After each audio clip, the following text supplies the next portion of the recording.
ഇപ്പം പിണറായി വിജയൻ ഒരു കാലത്തും ഒരു മുഖ്യമന്ത്രിയായിട്ട് നിൽക്കുന്ന സമയത്ത് പുള്ളിക്ക് അത് ഞാൻ പറയത്തില്ല.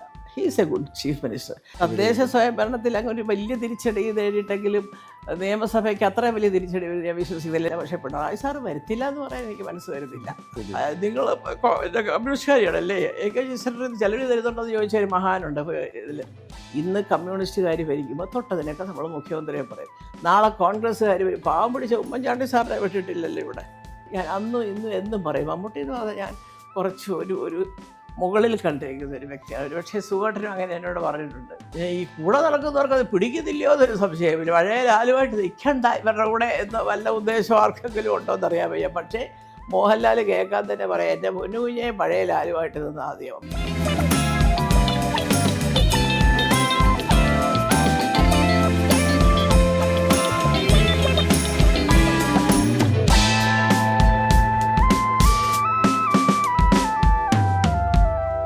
സിനിമയാണെങ്കിലും രാഷ്ട്രീയമാണെങ്കിലും ആരുടെയും മുഖം നോക്കാതെ തൻ്റെ അടുത്തോടെ അഭിപ്രായം പറയാൻ ഒട്ടും മടിയില്ലാത്ത ആളാണ് ശ്രീമതി മല്ലിക സുകുമാരൻ എന്ന ഞങ്ങളുടെയൊക്കെ പ്രിയപ്പെട്ട മല്ലിക ചേച്ചി. ഒരുപാട് പ്രതിസന്ധികളെ അതിജീവിച്ച് മുന്നോട്ട് വന്ന വ്യക്തി. അതുപോലെ തന്നെ ജീവിതത്തെ വളരെ പോസിറ്റീവായിട്ട് കാണുന്ന ആളാണ് മല്ലിക ചേച്ചി. മലയാള മനോരമ കുറേ കാലം മുമ്പ് ജീവിതത്തിലെ നല്ല കാര്യങ്ങളെക്കുറിച്ച് ഒരു പേജ് തുടങ്ങിയ സമയത്ത് ജീവിതത്തെ പോസിറ്റീവായിട്ട് കാണുന്ന ആളുകളെക്കുറിച്ച് ഫീച്ചർ തയ്യാറാക്കിയപ്പോൾ ആദ്യത്തെ ഫീച്ചർ മല്ലിക ചേച്ചിയെക്കുറിച്ചായിരുന്നു എന്ന് ഞാൻ ഓർക്കുന്നു. ഞാനത് ചേച്ചി എന്നോട് സംസാരിച്ച് ഞാൻ തയ്യാറാക്കിയതുകൊണ്ട് ഞാൻ ഓർത്തിരിക്കുന്നു. അപ്പോൾ ജീവിതത്തെ വളരെ പോസിറ്റീവായിട്ട് കാണുന്ന ചേച്ചി എല്ലാവർക്കും മാതൃകയാണ്. അങ്ങനെയുള്ള മല്ലിക ചേച്ചിയാണ് ഇന്ന് നമ്മളോടൊപ്പം ഉള്ളത്. അപ്പം ചേച്ചിയോട് എനിക്ക് ആദ്യം ചോദിക്കാനുള്ളത്, ഈ ആരുടെയും മുഖം നോക്കാതെ അഭിപ്രായം പറയുക, സിനിമാ രംഗത്ത് അത് വളരെ ബുദ്ധിമുട്ടുള്ള കാര്യമാണ്. പലരും പണക്കാൻ ആർക്കും താല്പര്യമില്ല. അപ്പോൾ ഈ മുഖം നോക്കാതെ അഭിപ്രായം പറയാനുള്ള ഒരു തൻ്റെ ഇടം അല്ലെങ്കിൽ ആ രീതി കുട്ടിക്കാലം മുതലേ ഉണ്ടോ അതോ പിന്നീട് ആർജിച്ചെടുത്തതാണ്? എന്തായാലും നമസ്കാരം. അതിലേക്ക് ഉത്തരത്തിലേക്ക് വരുന്നതിന് മുമ്പ് എനിക്ക് ഏറ്റവും വലിയ സന്തോഷം എന്താണെന്ന് വെച്ചാൽ, ഏതാണ്ട് ഒരു 10-35 വർഷക്കാലമായിട്ട് ഒരുപാട് ബഹുമാനിക്കുന്ന ഏറ്റവും വലിയ ഒരു മാധ്യമ സുഹൃത്തിനെ ആദ്യമായിട്ടാണ് എനിക്ക് ഇൻ്റർവ്യൂവിന് കിട്ടുന്നത്. സാധാരണ ഞങ്ങൾ ഇദ്ദേഹം എഴുതിയ ആർട്ടിക്കിൾ വായിക്കുക, ലേഖനം വായിക്കുക, ഇതൊക്കെ നമുക്ക് ഉണ്ടായിട്ടുള്ളൂ. മുമ്പിൽ വന്നിരുന്ന് നേരിട്ട് ചോദിക്കാൻ ഇന്നാര് വരുന്നതെന്ന് കേട്ടപ്പോൾ ഒരു ത്രില്ലായിരുന്നു എനിക്കും. അതുകൊണ്ട് ഞാനും വിചാരിച്ചു, ഈശ്വര എൻ്റെ ദൈവമേ. എന്തായാലും വളരെ സന്തോഷം. ഞാൻ പറയാം, അത് ഒന്നാമത്തെ കാര്യം എന്താ വെച്ചാൽ, ഒന്ന് എൻ്റെ അച്ഛനിൽ നിന്ന് കിട്ടിയ പാഠം, അതിലുപരിയായിട്ട് ഒരു ഡിഗ്രി കൂടുതലായിട്ട് സുഖോട്ടലിൽ നിന്ന് കിട്ടിയ പാഠം. ഇതെല്ലാം കഴിഞ്ഞ് ഇപ്പം എനിക്ക് തോന്നുന്നത് എന്താണെന്ന് വെച്ചാൽ, ഇന്നത്തെ കാലത്ത് അത് തന്നെയാണ് നല്ലത്. ഇത് മൂന്നും ഇന്നത്തെ പ്രധാന ഘടകങ്ങളാണ്. കാരണം ഏറ്റവും കൂടുതൽ പറയുന്നത് സുഖോട്ടനാണ്. സുഖോട്ടൻ പറയുന്നത് ഒരു സത്യം പറയാൻ നമുക്ക് ഒരു 10-30 സെക്കൻഡ് മതി. പക്ഷേ ഒരു കള്ളം പറഞ്ഞാൽ ജീവിതകാലം മുഴുവനും അതിങ്ങനെ കൊണ്ടു നടക്കും നമ്മൾ. പിന്നെ ഈ തുറന്നു പറയുക എന്ന് പറഞ്ഞാൽ എന്തെങ്കിലും തൻ്റെ നിലനിൽപ്പിനോ അല്ലെങ്കിൽ സ്ഥാനമാനങ്ങൾക്കോ അല്ലെങ്കിൽ വരുമാനത്തിനോ കുഴപ്പം സംഭവിക്കുമെന്ന് കാണുന്നവർക്കല്ലേ തുറന്നു പറയാൻ മടി. എനിക്ക് തരത്തില്ല, എനിക്ക് ആ സ്ഥാനം കിട്ടത്തില്ല, അല്ലെങ്കിൽ എന്നെ സഹായിക്കുന്നതിൻ്റെ സഹായം ഇല്ലാതാകും, എൻ്റെ നിലനിൽപ്പിനെ ബാധിക്കും. അങ്ങനൊരു ചിന്ത എനിക്ക് എൻ്റെ ജീവിതത്തിൽ ഇല്ലാത്ത കാലത്തും വന്നിട്ടില്ല, സത്യം പറയാം. അങ്ങനെ പറയാനുള്ള എനിക്ക് ഒരുപാട് പേരെക്കുറിച്ച് പലതും പറയാനുണ്ട്. പക്ഷേ ഞാനൊന്നും മിണ്ടിയിട്ടില്ല. കാരണം എൻ്റെ ഒരു ഉത്തമ വിശ്വാസം, നമ്മളായിട്ടങ്ങ് ജീവിക്കുക, സത്യം തുറന്ന് പറയുക, കഴിയുന്നത് ഭാഷയ്ക്ക് ഒന്ന് ശ്രദ്ധിക്കണം. ഈ ചുമ്മാതെ വെറുതെ തെറി പറയുന്നതിന് പകരം നമുക്ക് പറയാനുള്ള കാര്യങ്ങൾ മാന്യമായ രീതിയിൽ അതുകൊണ്ട് എനിക്ക് സത്യം പറയുന്ന ദോഷം വന്നതായിട്ടും എനിക്ക് അറിവില്ല കേട്ടോ. കാരണം എന്നെ ഏറ്റവും കൂടുതൽ കലാപരമായിട്ട് വളർത്തിക്കൊണ്ടത് രഞ്ജിക എന്നിട്ടറിയാം, മനോരമയാണ്. 13ാമത്തെ വയസ്സിൽ തുടങ്ങി ബാലജന സഖ്യം, 6-7 പഠിക്കുമ്പോഴാണ്. അപ്പോൾ അത് കൊട്ടാരക്കരയുള്ളൊരു സ്കൂളിലാണ്. അപ്പോൾ ഞാനത് പലപ്പോഴും എനിക്കൊന്ന് രഞ്ജിക്ക് അറിയാതെ എന്നെ അന്ന് സ്വീകരിക്കുന്നത് ഇന്നത്തെ വലിയ MLA ശോഭന ജോർജ് മാലേട്ടാന്ന്, ഇത്രയേ ഉള്ളൂ. ഏതായാലും അങ്ങനെ അതിലൂടെ വളർന്നു. അത് കഴിഞ്ഞ് പല പ്രാവശ്യവും അതെ സിനിമയെക്കുറിച്ച്, ഒരു വർഷം ഇറങ്ങിയ ചിത്രങ്ങളെക്കുറിച്ച് ഒരു അവലോകനം എഴുതാൻ എന്നോട് ആവശ്യപ്പെട്ടിട്ടുണ്ട്. അപ്പം എന്നിലുള്ള എഴുത്തുകാരിയെ സിനിമാ ഫീൽഡിൽ പണ്ട് നസീർ സാറ് പ്രോത്സാഹിപ്പിച്ചതുപോലെ അതൊക്കെ ചേച്ചിക്ക് എഴുതാൻ പറ്റും, ചേച്ചി എഴുതി ചേച്ചി എന്ന് പറഞ്ഞ് എനിക്കൊരു പ്രോത്സാഹനം.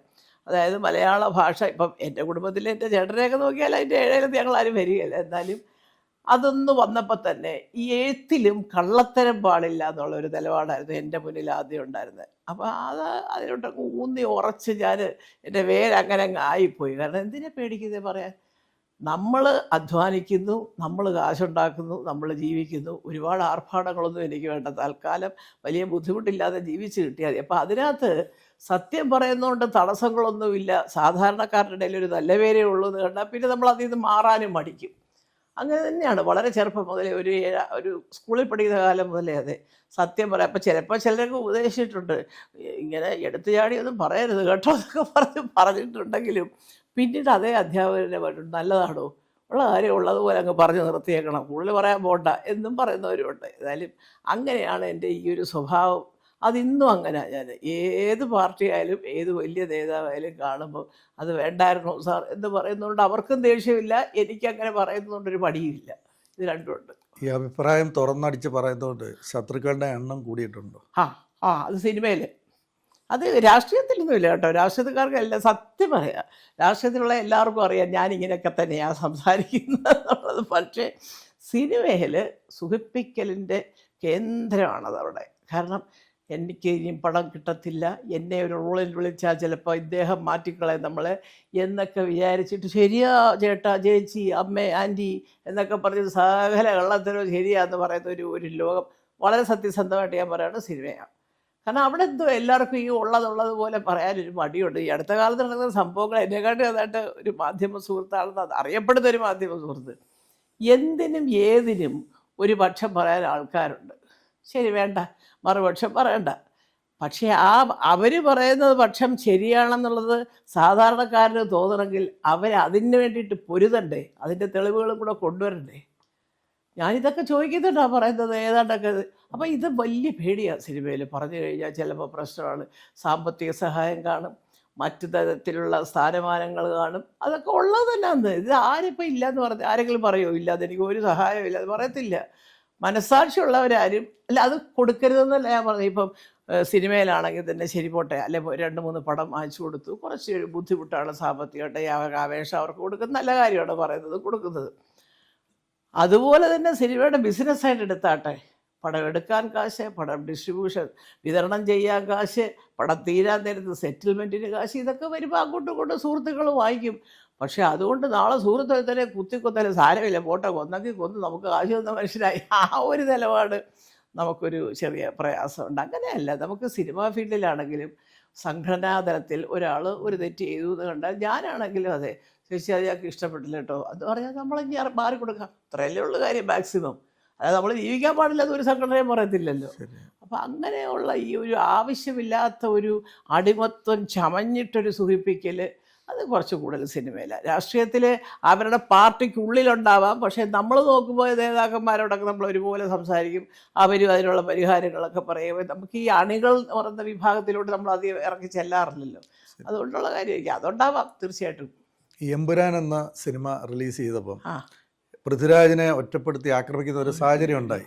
അങ്ങനെ വന്ന് പൃഥ്വിരാജ് ഒരു വശത്ത് ഒറ്റയ്ക്കും സഹായിക്കാൻ ആരും ഇല്ലാത്തൊരവസ്ഥ, അതിൻ്റെ പ്രൊഡ്യൂസർ ഉൾപ്പെടെ ആരും സഹായിക്കാനില്ലാത്തൊരവസ്ഥയിൽ മല്ലിക ചേച്ചി വളരെ ശക്തിയായിട്ട് ഈ മകനെ പ്രൊട്ടക്റ്റ് ചെയ്യാൻ വേണ്ടി രംഗത്തിറങ്ങിയത് ഞാൻ ഇപ്പോഴും ഓർക്കുന്നു. അപ്പോൾ അത് അന്നത്തെ ആ പഴയ ആ സംഭവം എന്താ മാധ്യമ സുഹൃത്തുക്കൾക്കല്ല. ഇപ്പം എനിക്ക് രഞ്ജി കുര്യാക്കോസ് എന്ന് പറയുന്ന അതിസമർത്ഥനായ മാധ്യമ ലോകവുമായിട്ട് വളരെ അടുത്ത് നിൽക്കുന്ന ഒരാൾ എൻ്റെ മുമ്പിൽ എൻ്റെ അനിയനെ പോലെ ചോദിക്കുമ്പോൾ എനിക്കത് പറയാൻ എനിക്ക് സന്തോഷമുള്ളൂ. കാരണം ഈ എമ്പുരാൻ എന്ന് പറയുന്ന പടം ആദ്യമായിട്ട് എല്ലാവരും കൂടി ഒന്ന് വായിക്കാനും ഒക്കെ രാജു ഏതോ വേറൊരു തെലുങ്ക് കൊടുത്തിട്ട് തമിഴ് സെറ്റ് ചെയ്ത് വരുന്നു. അങ്ങനെ മുരളി ഗോപി അതിൻ്റെ കംപ്ലീറ്റ് വൺലൈൻ ഉണ്ടാക്കും. ഇതിനിടയ്ക്ക് ഞങ്ങളുടെ വീട്ടിൽ പോലും അവർ തമ്മിൽ ഡിസ്കഷനൊക്കെ നടന്ന് അവസാനം ഇവരെല്ലാവരും കൂടി മോഹൻലാൽ എന്ന് പറയുന്ന ഈ മലയാള സിനിമയുടെ ചരിത്രത്തിൽ ഈ എന്താ പറയുക, നമ്മൾ ലിസ്റ്റ് ഇടുമ്പോൾ ഒന്നാമത്തെ സ്ഥാനത്ത് നിൽക്കുന്നവരാണല്ലോ മോഹൻലാലും മമ്മൂട്ടി. മോഹൻലാൽ എന്ന് പറയുന്ന ഒരാൾ ഇത് സ്ക്രിപ്റ്റ് അറിയാൻ വയ്യാതെ അഭിനയിക്കുമെന്ന് എനിക്ക് തോന്നുന്നുണ്ടോ? ഒരു കാലത്തും ചെയ്യത്തില്ല, അതേ നുണ. അപ്പോൾ അതുകൊണ്ട് അദ്ദേഹം വരുന്നു, കേൾക്കുന്നു, ശരി നമുക്ക് ഇങ്ങനെയൊക്കെ എടുക്കാമെന്ന് പറഞ്ഞാൽ അങ്ങനെ ആൻ്റണി പെരുമ്പാവൂർ, മോഹൻലാൽ, മുരളി, പൃഥ്വിരാജ് സംവിധാനം ചെയ്യുന്നു. അപ്പോൾ അങ്ങനെ അവരെല്ലാവരും കൂടി ഒരുമിച്ചിരുന്ന് തീരുമാനിക്കുന്നു. ഇങ്ങനെയൊക്കെയാണ് സംഭവം എന്ന് പറയുന്നു. പടം വന്നു, ഞാനും പോയി കണ്ടു. ആദ്യം ഒരു പത്രവാർത്ത കാണിക്കുന്നു, ഇങ്ങനെ സംഭവം ഉണ്ടായെന്ന് കാണിക്കുന്നു. ഇത് കണ്ട അത് ആയിരുന്നു, അങ്ങനെ കാണിക്കുന്നു. അത് കഴിഞ്ഞ് പോകുന്നത് ഒരു വലിയ ഹിന്ദു മഹാറാണിയാണ് അവരെ സംരക്ഷിച്ചവർക്ക് ആഹാരവും വിശ്രമ സ്ഥലമൊക്കെ കൊടുക്കുന്നത്. അവിടെ വെച്ച് അവരുടെ മകൻ ആരെയോ കൊല്ലുന്നു. ഇങ്ങനെയൊക്കെയല്ലേ ഈ കഥ പോകുന്നത്. ഇതെല്ലാം കഴിഞ്ഞ് ഒരു 4-5 ദിവസം കഴിഞ്ഞ് പടം ഓടി. അതായത് പിന്നെ ഹൈദരാബാദിൽ നിന്ന് കൊച്ചി വന്ന്, കൊച്ചിയിൽ നിന്ന് ഫ്ലൈറ്റിൽ വന്ന് സെൻസറിങ്ങിന് കൂടെ പോയിരുന്നു. അപ്പോൾ അവിടെ ചെന്നത് ചില സംശയങ്ങൾ അവർ ചോദിച്ചു. അതിനെല്ലാം രാജു പോയാലാണ് അത് ശരിയാവുക എന്നുള്ളൊരു ധാരണ എല്ലാവർക്കും ഉണ്ട്. കൃത്യമായിട്ട് കാര്യങ്ങൾ പറഞ്ഞു. UA സെൻസർ സർട്ടിഫിക്കറ്റ് കിട്ടി. പടം റിലീസായി. 27, 28, 29, 30 വരെ ഒരു പ്രശ്നമില്ലാതെ ഓടിക്കൊണ്ടിരുന്ന ഒരു പടം. 4ൻ്റെ അന്ന് എവിടുന്ന് വന്നു ഈ പ്രശ്നം? അപ്പോൾ 4ൻ്റെ അന്ന് ഇന്നും ഞാൻ പറയുന്നത് അപ്പോൾ ആ ഒരു പ്രശ്നം വന്നു. അത് കഴിഞ്ഞിട്ട് ഞാൻ മിണ്ടാതെ ഇങ്ങനെ ഇതെല്ലാം കേൾക്കുന്നുണ്ട്. അപ്പോൾ ഇവനെന്തോ ഇവൻ്റെ കൈ കൊണ്ട് കൊടുത്ത സ്ക്രിപ്റ്റ് നേരെ എടുക്കണം, നന്നായിട്ട് എടുക്കണം, വലിയൊരു നടൻ്റെ പടമാണ്, അവർ പ്രൊഡ്യൂസ് ചെയ്യുന്നു. ആൻ്റണി മോഹൻലാലും ഒക്കെ കൂടെ സഹകരിച്ച് പ്രൊഡ്യൂസ് ചെയ്യുന്നൊരു പടം. അത് മുരളി ഗോപി എന്ന് പറയുന്ന ഞാൻ ഒരുപാട് ബഹുമാനിക്കുന്ന നമ്മുടെ ഗോപിയേട്ടൻ്റെ മകൻ എഴുതിയ പടം. അതിന് മുമ്പ് അവരുടെ ഒന്നിച്ച് അഭിനയിച്ചിട്ടുണ്ടല്ലോ. അപ്പോൾ അങ്ങനെ വെച്ചപ്പോൾ ഇതൊന്നും അവരുടെ ഒന്നും പേര് പറയുന്നുമില്ല, അവരാരും കൊണ്ട് മിണ്ടുന്നുമില്ല. അവരാദ്യം പൃഥ്വിരാജ് ചെയ്ത് ഇതാദ്യം തുടങ്ങിയത് മേജർ രവിയാണ്. മേജർ രവിയുടെ വാചകമാണ് എന്നെ ചൊടിപ്പിച്ചത്. പാവം അറിഞ്ഞിട്ടില്ല, പോക്കറ്റിൽ കിടക്കുന്നു മാപ്പ് എഴുതുന്നു. ഞാൻ പോക്കറ്റ് അപ്പോൾ ഞാൻ എന്തോ. അപ്പോൾ ഞാൻ ശ്രദ്ധിച്ചപ്പോൾ വീണ്ടും ഇട്ട് കഴിയുമ്പോൾ പുള്ളി പറഞ്ഞത് 3 ദിവസം മുമ്പ് തൊട്ട് മോഹൻലാലൊക്കെ സങ്കടപ്പെട്ട് മാപ്പ് അപേക്ഷിച്ച് ഒരു പേപ്പറിൽ എഴുതി കൊടുത്ത് അതാ പുള്ളിയുടെ പോക്കറ്റിൽ ഇട്ടിരിക്കുക, കൊടുക്കാൻ പോവുക. ഈ 4 ദിവസം വേണമായിരുന്നോ 2 വരി മാപ്പ് എഴുതാനായിട്ട്? എനിക്ക് അറിയാമായിട്ട് ചോദിക്കുന്നത്.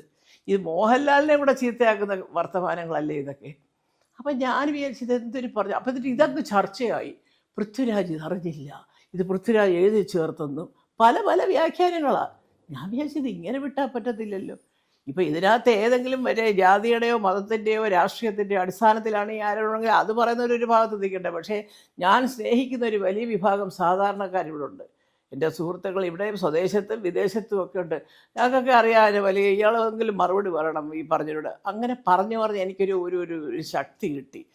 എവിടെങ്കിലും ഒന്ന് പറയണമല്ലോ ഈ കള്ളത്തരം എന്ന് പറഞ്ഞപ്പോൾ ഞാനിങ്ങനെ പറഞ്ഞത് അത് ശരിയല്ല.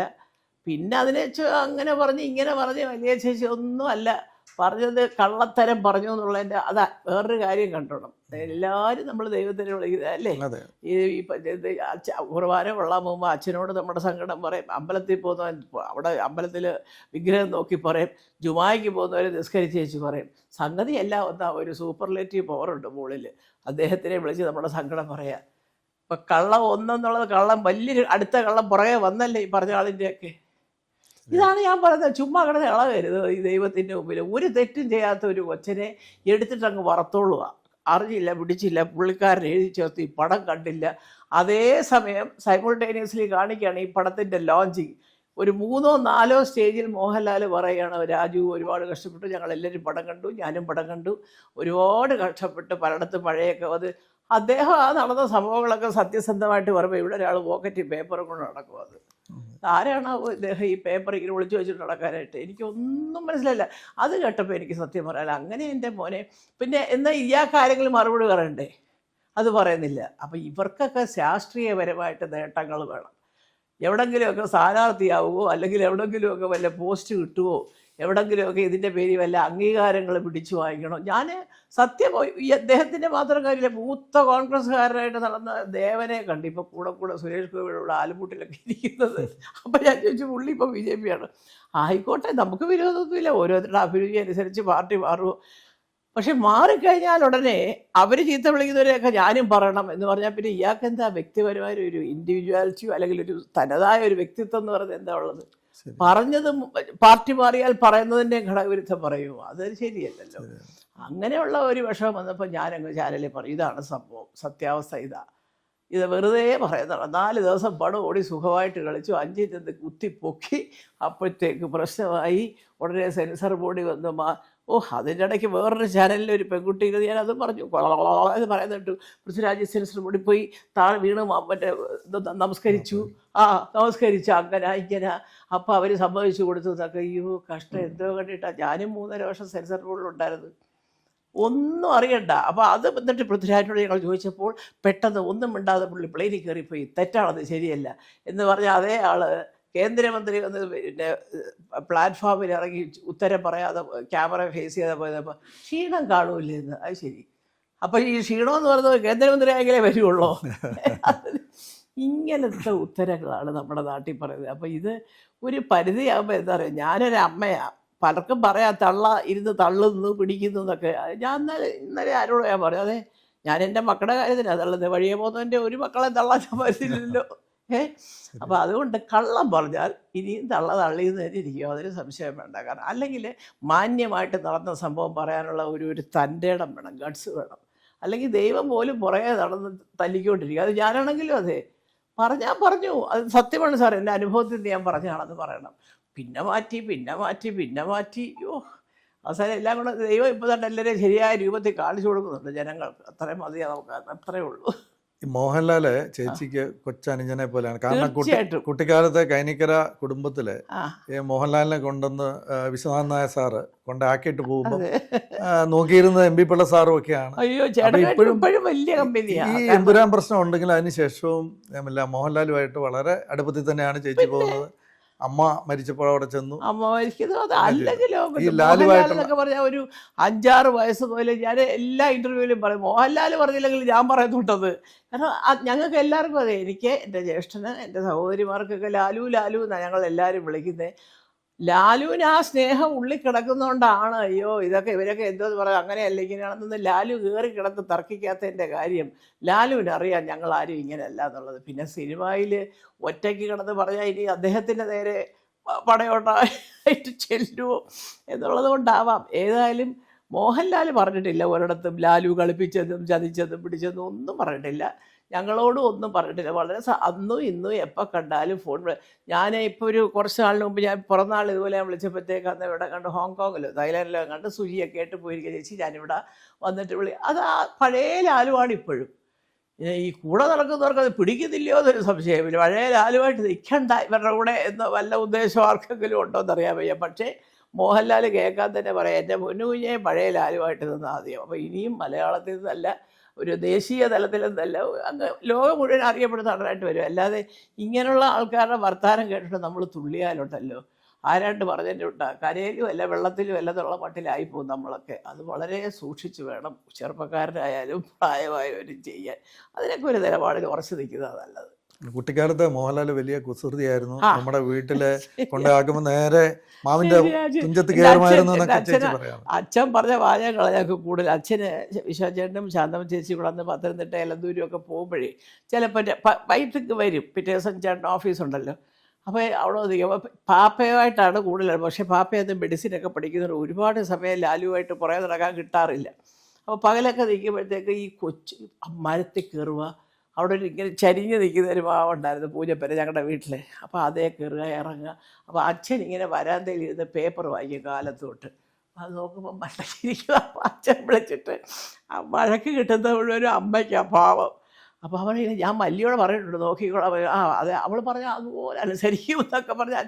ഞാനൊരു കാര്യം തങ്കമ്മ തന്നെ വേണം. തങ്കമ്മയുടെ പറയാണ്, വിശ്വനാഥ് നായർ എന്ന് പറഞ്ഞാൽ എനിക്ക് എൻ്റെ അനിയനെ പോലെ പുള്ളി വരുന്നുണ്ടെങ്കിൽ നേരെ നല്ല ഷേപ്പിലൊക്കെ ഈ കുഞ്ഞിനെ തിരിച്ചു കൊടുക്കണമെന്നൊക്കെ. അച്ഛൻ്റെ കുസൃതിയാണ് വിറയലും എപ്പോഴും വല്ലം മറിഞ്ഞ് വീഴുമറ്റോ ചെയ്യുമെന്നുള്ള ഒരു പേടി. അത്രയും കാര്യമായിട്ടാണ് ലാലുവിന് ഇതെല്ലാം ഒന്ന് ഓർമ്മ കാണും. ഓർമ്മയില്ലാത്ത ആളൊന്നും അല്ല ലാലു, എല്ലാം ഓർമ്മ കാണും. ഇപ്പോഴും ലാലു പറയുന്നുണ്ട് ഞങ്ങളുടെയൊക്കെ ചേച്ചിമാർ എവിടെ വെച്ച് കണ്ടാലും മൂത്ത ചേച്ചിയുടെ ഇളയ ചേച്ചിയുടെ ഒക്കെ കാര്യം ചോദിക്കും. പക്ഷേ കൊച്ചിലെ മുതൽ മണിച്ചേട്ടാ എൻ്റെ ചേട്ടനെ മണിച്ചേട്ടാന്നാണ് വിളിക്കുന്നത്. ചേട്ടനുമായിട്ട് കുറച്ച് കൂടുതൽ അടുപ്പമാണ്. പിന്നെ അത് കഴിഞ്ഞാൽ കൂടുതൽ കാണുന്നത് ഞാനുമായിട്ടുമാണല്ലോ. ഇവരെ മറ്റേ ഇടയ്ക്കുള്ള രണ്ടുപേരെ അധികം കാണലില്ലാത്തതുകൊണ്ടുള്ള ഒരിതേ ഉള്ളൂ. ഈ സംവിധായകൻ എന്ന നിലയിലും നടൻ എന്ന നിലയിലും എമ്പുരാൻ എന്ന ചിത്രം പൃഥ്വിരാജൻ ഒരു നഷ്ടക്കച്ചവടമായി മാറിയിട്ടുണ്ടോ? നഷ്ടക്കച്ചവടം എന്ന് പറയാനായിട്ട് ഇങ്ങനൊരു ഒരു ചെറിയ മാനസിക വിഷമം അവന് വരുമെന്ന് അവനൊരിക്കലും പ്രതീക്ഷിച്ചില്ല. സത്യസന്ധമായിട്ട് ഞാൻ പറയാം. അവന് അതിനകത്ത് എത്ര രൂപ കിട്ടുമെന്നോ അതൊക്കെ സത്യസന്ധമായിട്ട് പറയാമെങ്കിൽ ആൻ്റണിയോട് ചോദിച്ചാൽ പറഞ്ഞു തരും. അവനവിടെ പൈസയ്ക്ക് പേശിയിട്ടില്ല, അങ്ങനെ ഇത്ര പൈസ തന്നിട്ട് സംവിധാനമൊന്നും പറഞ്ഞ് വാങ്ങിക്കാൻ പോയിട്ടില്ല, ഒന്നുമില്ല. അവൻ്റെ ഇത്രയും വലിയൊരു പടം ലാലു എടുത്ത് കൈ കൊടുക്കുന്നു, ആൻ്റണി അതിന് കൂട്ടി നിൽക്കും. അതൊരു വലിയ അംഗീകാരമായിട്ട് തന്നെയാണ് തുടങ്ങിയത്. പക്ഷേ എന്നിട്ടും അവൻ ഇത്രയും ഒരു 2-3 പടം, ഈ കാളിയനൊക്കെ അതിന് മുമ്പ് വരേണ്ടതായിരുന്നു സത്യം പറഞ്ഞാൽ.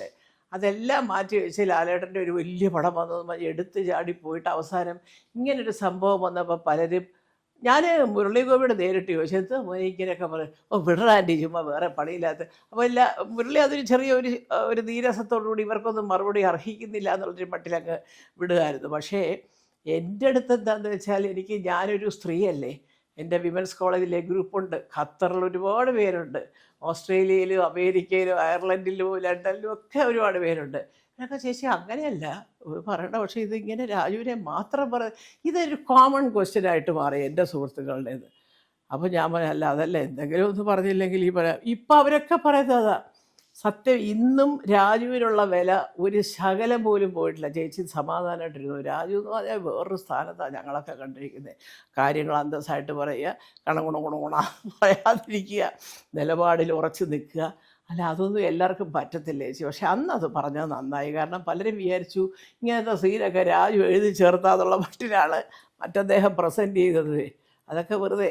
സീൻ നമ്പർ 1 മുതൽ അവസാനത്തേത് വരെ സ്ക്രിപ്റ്റോടുകൂടി വന്നു. എല്ലാവരും വായിച്ചു, എല്ലാവരും കണ്ടു. എടുക്കുന്നതും അപ്പോഴപ്പോൾ എല്ലാവരും കാണുന്നുണ്ടായിരുന്നു. അതൊക്കെ പരമമായ സത്യം എന്നുള്ളത് ഭഗവാൻ അറിയാം. മമ്മൂട്ടി ചേച്ചിയേക്കാൾ പ്രായം കൂടിയ ആളാണ്.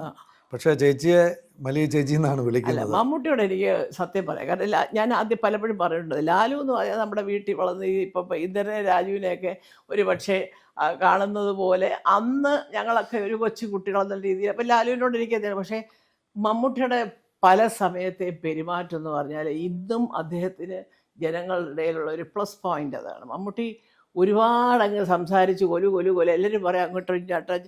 ശരിയായിരിക്കാം, ഒരു ഗുഡ് മോർണിംഗും ഗുഡ് ഈവനിങ്ങും സുഖമാണോ എന്നൊക്കെ ചോദിക്കുന്നതല്ല. മമ്മൂട്ടിയെ വിളിച്ചിരുത്തി ഒരു അരമണിക്കൂർ കൊച്ചു വർത്താനം പറയാൻ കിട്ടത്തില്ല. അതൊരു ക്യാരക്ടറാണ് ഓരോരുത്തരുടെ. പണ്ട് TN ശേഷം പറയുന്ന പോലെ സത്യം. ഞാൻ അദ്ദേഹത്തിനെ കൊണ്ടുവന്നത് അറിയാമല്ലോ, ചിൽഡ്രൻസ് ഫിലിം. അതെപ്പോഴും പറയും. നമുക്ക് കെമിസ്ട്രി പഠിപ്പിക്കാനും ഫിസിക്സ് പഠിപ്പിക്കാനും ഇംഗ്ലീഷ് പഠിപ്പിക്കാനും ഒക്കെ ടീച്ചേഴ്സ് ഒരുപാടുണ്ട് Mallika. But we don't have teachers to teach you character എന്ന്. അപ്പോൾ ഞാൻ ആദ്യം ഒന്ന് തപ്പി, എന്താ അല്ല ഈ ക്യാരക്ടർ എന്ന് പറയുന്ന സംഭവം പഠിപ്പിക്കാൻ അധ്യാപകരില്ല എന്ന് പറയാറുണ്ട്. എന്ന് പറയുന്ന പോലെ മമ്മൂട്ടിയുടെ ഏറ്റവും വലിയ എന്താണെന്ന് വെച്ചാൽ മമ്മൂട്ടിയുടെ ഉള്ളിൽ തെറ്റാണെന്ന് തോന്നുന്നത് മമ്മൂട്ടി വലിയ പരസ്യമായിട്ട് പറഞ്ഞ് അങ്ങ് കോശം കയ്യടി വാങ്ങിക്കാനായിട്ടൊന്നും നടക്കത്തില്ല.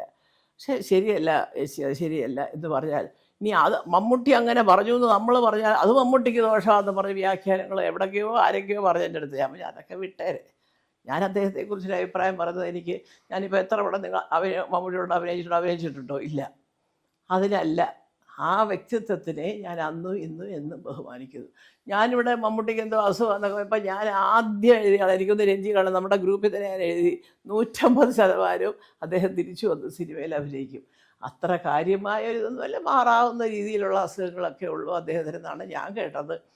അപ്പം മമ്മൂട്ടിയുടെ ഒരു ക്വാളിറ്റി എന്ന് പറയുന്നത് തെറ്റാണ് ചേച്ചി, ശരിയാണ് ഇവരോടൊക്കെ പറഞ്ഞ് സ്ഥാപിക്കാതിട്ട് വിട്ടേക്കണം എന്ന് പറയും. പിന്നെ അദ്ദേഹത്തിൻ്റെ മനസ്സിൽ ശരിയാണെന്ന് കണ്ടാൽ അത് തെറ്റാണെന്ന് ആർക്കെങ്കിലും വേണ്ടി മാറ്റി പറയത്തുമില്ല.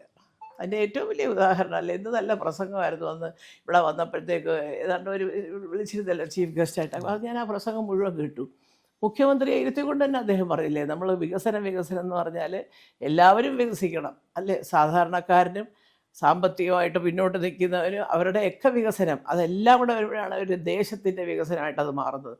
അത് നല്ല കറക്റ്റ് പോയിൻ്റ്. അല്ലാതെ നാട്ടിൽ ഇപ്പോൾ അവിടെ ഇത് പണിയും മറ്റേ അത് മാത്രമല്ല വികസനം, എല്ലാം വരണം.